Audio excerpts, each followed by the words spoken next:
Alabama overcomes botched onside kick, beats South Carolina Tuscaloosa. Alabama was pushed to the brink of a second straight Southeastern Conference upset loss.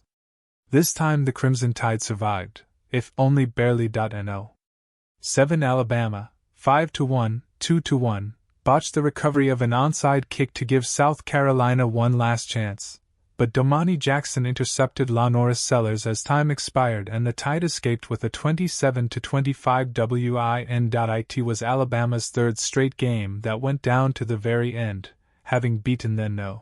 2 Georgia 41-34 a week before losing 40-35 to Vanderbilt. Another game down to the wire, Tide coach Kalen DeBoer said.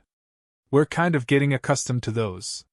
There's some things that we can do to make sure it doesn't get to that point.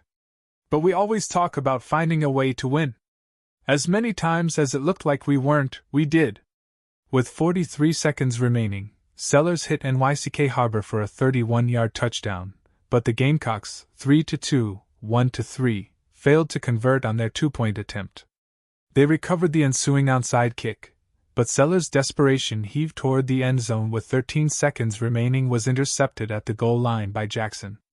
We expected to win this game, South Carolina coach Shane Beamer said. Nobody was coming in here at halftime doing cartwheels because we were in a tight game with Alabama. We expected that, because we have a good football team. Life in this conference is really hard. Jalen Milroe rushed for a 7-yard touchdown in the fourth quarter, and then hit Jeremy Bernard for a late 34-yard score to help Alabama survive the scare. It wasn't quite the emphatic rebound when they were hoping to produce. It's not the W that we wanted, Alabama defensive lineman Tim Smith said. It should have been a lot more dominant and physical, but a W is a W, man.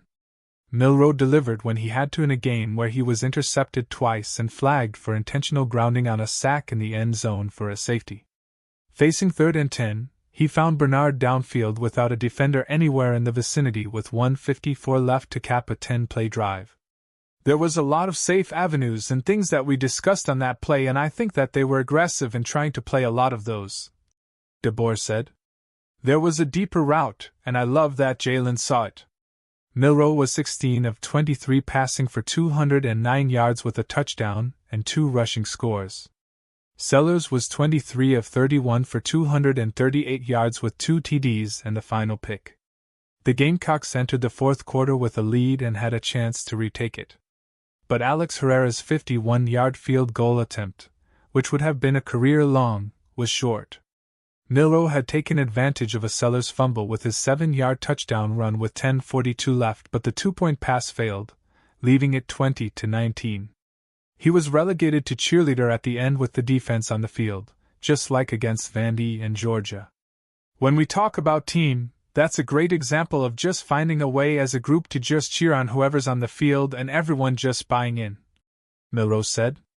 Alabama's 14-0 lead was whittled down to 2 over the final 1:37 before halftime amid a series of South Carolina's big plays and Tide snafus. It included the safety, turnovers from each team, and Sellers' 4th and 9 pass to a wide-open Mazeo Bennett Jr. for a 36-yard score. There was some crazy stuff, but our guys just kept hanging in there, Beamer said.